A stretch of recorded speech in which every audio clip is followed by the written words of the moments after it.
A woman says to her fiancé, "That's all very well for you to say, but when do I get the wedding ring?" And he says, "Soon, soon, I promise you. Just trust me, dear. Really, you'll see." She says to him, "Promises, promises, promises. I've been living on those promises for years. And let me tell you, they make for a rotten diet." To make a promise is always to put yourself in debt. It invites another person to trust in you until you can deliver on your word. Now, sometimes we promise too much too quickly, and we soon learn that we can't deliver the goods. As Ovid, the Roman poet, observed 2,000 years ago, when it comes to promises, we can all be millionaires. On the other hand, we're sometimes so doubtful of our own capacity to keep promises that we don't make any at all. So we live in the absence of promise, which means that other people have to do the same. To believe a promise is an act of trust in the person who makes it.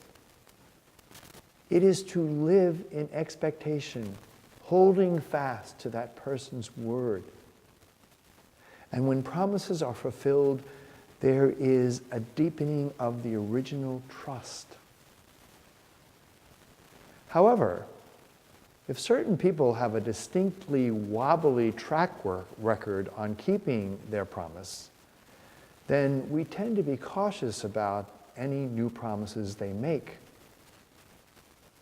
Of course, in all of this, we know that we cannot retire completely from giving and receiving promises. After all, life itself comes to us as a promise.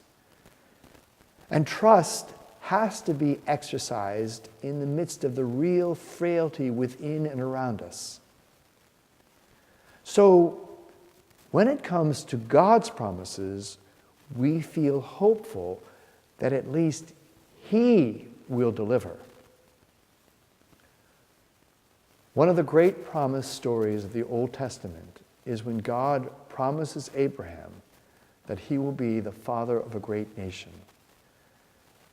Their descendants will bring blessings to many people. It will begin with the birth of a son.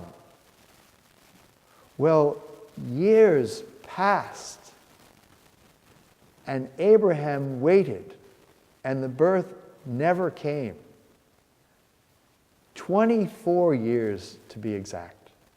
24 years had gone by since Abraham and Sarah, his wife, were directed by God to move to a place where their descendants would become as numerous as the stars.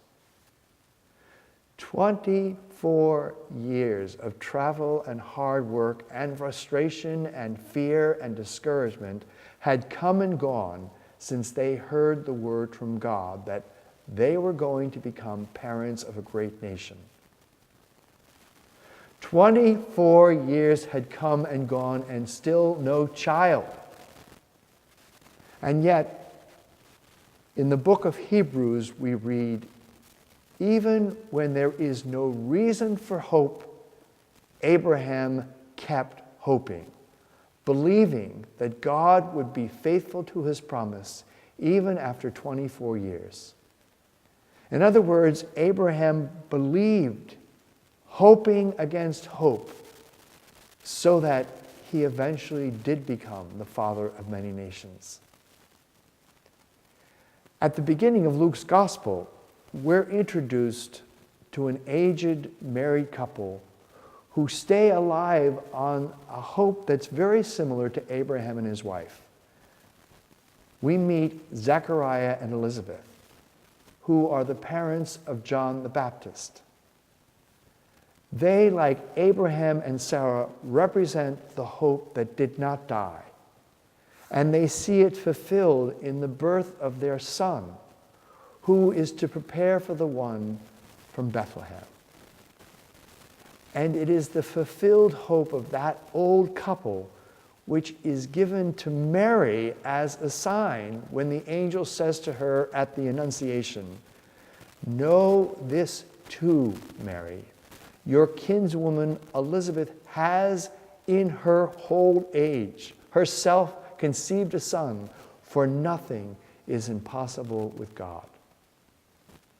And we're told that Mary hurries, goes in haste to see this sign of a hope fulfilled in the meeting of old Elizabeth and the young Mary. Suddenly, the Old Testament meets the New. The ancient promise meets its fulfillment in two mothers. Elizabeth, the mother of the last great prophet who will go before the Lord, and Mary, the mother of the Lord himself. It is a time of good news, of great blessing.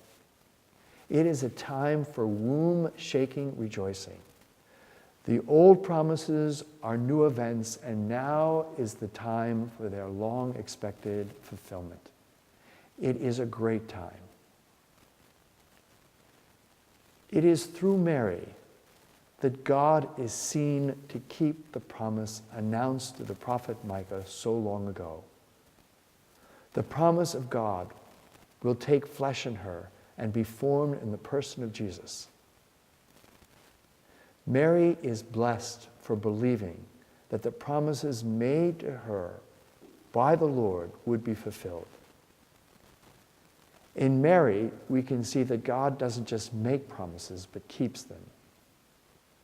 In Mary, we can see someone who allows the promises of God to shape her whole life, not in a passive way, but because she says yes to the promise happening in her.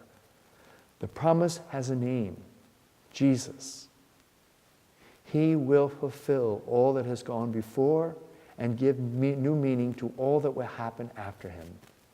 He stands at the very center of time, BC and AD. And he is the one who stands at the very center of our lives. At Christmas, we celebrate the great event that Jesus is the kept promise of God. He comes to us again as gift of the Father and invites us to have confidence to make a few promises ourselves. As Christians, we are a people of promises, and God holds fast to the words of promise we have made to him.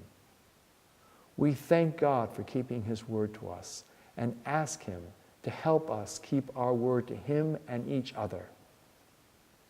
As the British poet W.H. Auden wrote, "Words are for those with promises to keep."